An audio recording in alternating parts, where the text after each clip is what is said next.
South India shopping mall, the wedding మంత్ర, సరికొత్త wedding collection, south India shopping mall. Prabhuji, భక్తి భక్తి అంటున్నాం. అసలు భక్తి అంటే భగవంతుడికి శరణాగతి చేయడమే అంటారా ప్రభుజీ? సర్వధర్మాన్ పరిత్యజ్య మామేకం శరణం వ్రజ. కరెక్ట్.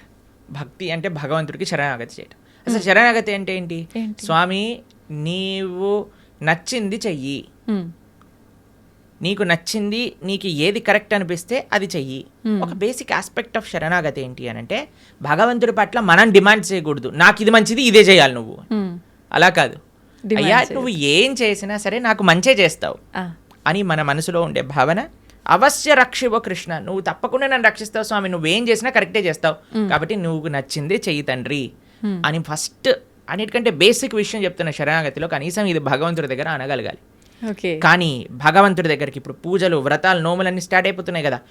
ఈ నోములో ఇది చేస్తే నాకు ఈ ఫలితం వస్తుంది, ఏ నోము చేస్తే నాకు ఏ ఫలితం వస్తుంది, ఈ స్తోత్రం చదివితే నాకు ఇది అవుతుంది, ఆ పూజ చేస్తే నాకు అది అవుతుంది, ఇన్ని వారాలు ఇచ్చేస్తే నాకు ఇది అయిపోతుంది. సారీ సార్, ఇది భక్తి కాదు, ఇది కేవలం పూజ, ఆరాధన కాదు. పూజ చేస్తే పుణ్యం వస్తుంది, ఆరాధన చేస్తే భగవంతుడి యొక్క కృప, భగవంతుడి పట్ల ప్రేమ పెరుగుతుంది అనమాట. కాబట్టి తిరువారాధన అని మనము భగవద్భక్తి సాంప్రదాయంలో అంటాం. స్వామి యొక్క ఆరాధన అనేది యూజ్ చేస్తాం. ఆరాధన అంటే ఎప్పుడైతే ప్రేమ ఉంటుందో, అక్కడ ఎటువంటి అపేక్ష ఉండదో అది ఆరాధన అవుతుంది. కానీ నాకు ఇది కావాలి అని మనం చేస్తే అది పూజ అవుతుంది, దానివల్ల పుణ్యం మాత్రమే వస్తుంది, భక్తి రాదు. కాబట్టి మీరు అన్నట్టుగా భగవంతుడి యొక్క పూజ చేయటము లేదా భగవంతుడి యొక్క ఆరాధన చేయడం యొక్క అన్నిటికంటే గొప్ప ఫలితం ఏంటి అని అంటే భగవంతుడికి శరణాగతి చేయుట. స్వామి, నేను నీ వాణ్ణి, నీకు చెందిన వాణ్ణి, నువ్వు నాకు ఏం చేసినా సరే అది తప్పకుండా కరెక్టే చేస్తావు అని భగవంతుడికి కంప్లీట్ శరణాగతి, శ్రీకృష్ణ భగవానుడికి కంప్లీట్గా శరణాగతి చేయుట, దాన్నే భక్తి అని అంటారు. చాలా కరెక్ట్గా చెప్పారు మీరు. ఆ భావన చాలా శ్రేష్టమైన భావన, అందరూ అలవర్చుకోవాల్సిన భావన. ప్రభుజీ, ఒక జీవి ముక్తి పొందాలి అంటే మీరు చెప్పినట్టుగా భగవంతుడికి శరణాగతి చేస్తే ముక్తి పొందొచ్చు అంటారా? అదే మార్గం. భగవంతుడి దగ్గరికి వెళ్ళడానికి, భగవంతుడి యొక్క సేవ చేయడానికి మార్గమే భక్తి శరణాగతి. ఇంకే మార్గం లేదు. భగవంతుని చేరుకోవడానికి అన్నిటికంటే ఈజియెస్ట్ మార్గం, అన్నిటికంటే బెస్ట్ మార్గం ఏదన్నా ఉంటే అది భక్తియే.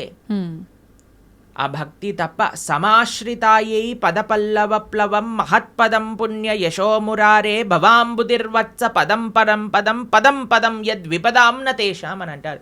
సమాశ్రితాయై అంటే శరణాగతి చేయటం.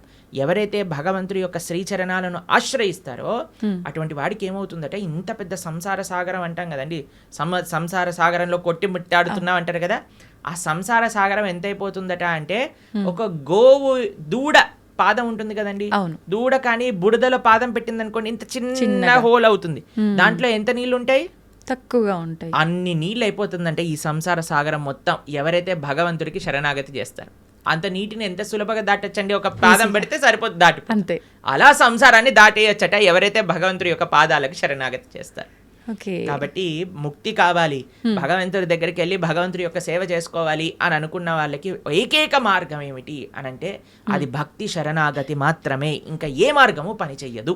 ఓకే ప్రభుజీ, మోక్షం అంటుంటాం, ముక్తి మోక్షం ఒకటేనా? ఇవి రెండు కూడా భగవంతుని చేరుకోవడాన్నే ముక్తి మోక్షం అని అంటారా? ఎస్, ముక్తి మోక్షము అని అంటే చాలా మందికి ఒక మిస్కన్సెప్షన్ ఏముంటుంది అని అంటే భగవంతుల్లోకి వెళ్ళి కలిసిపోవటము అని అనుకుంటారు, ఐక్యం అయిపోవటము అని అంటారు. చాలా మంది ఈ మాట వాడుతూ ఉంటారు అనమాట. ఐక్యం అయిపోవాలి భగవంతుడి లోపల. మనం ఏమి భగవంతుడి లోపల ఐక్యం అవ్వడానికి పుట్టలేదండి. జీవులం అందరూ కూడా జీవేర స్వరూప హోయ్ కృష్ణేర నిత్య దాస్, మనందరం కూడా భగవంతుడి యొక్క సేవ చేయడానికి ఉన్నాం.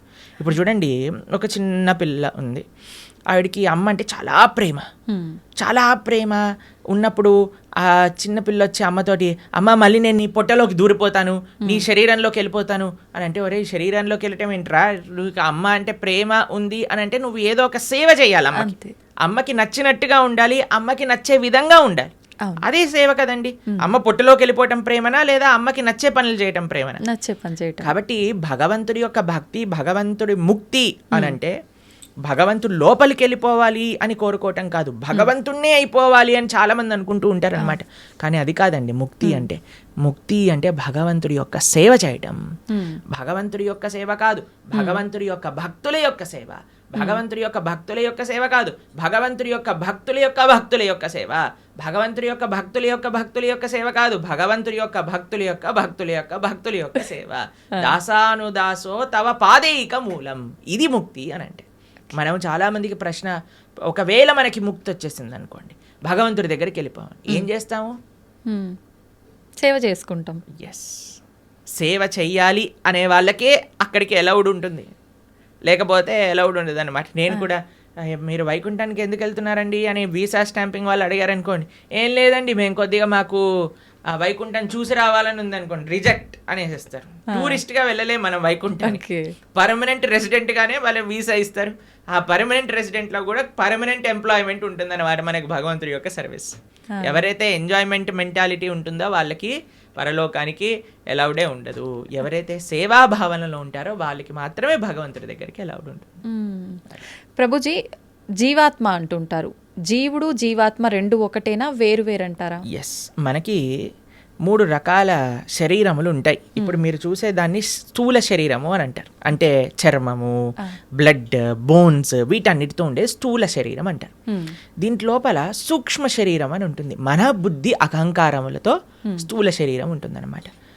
దాని లోపల స్థూల శరీరం, సూక్ష్మ శరీరం, దాని లోపల మనకి కారణ శరీరము అని అంటారు. దాన్ని ఆత్మ, జీవాత్మ అని అంటారు. ఇప్పుడు చూడండి, ఫర్ ఎగ్జాంపుల్ ఇప్పుడే నేను స్టూడియోకి వస్తుంటే ఒకళ్ళు వెళ్ళిపోయారు, ఆయన పక్క నుంచి ఇలా తీసుకెళ్తూ ఉన్నారనమాట. సపోజ్ పలానా వ్యక్తి వెళ్ళిపోయారండి అని అంటారు.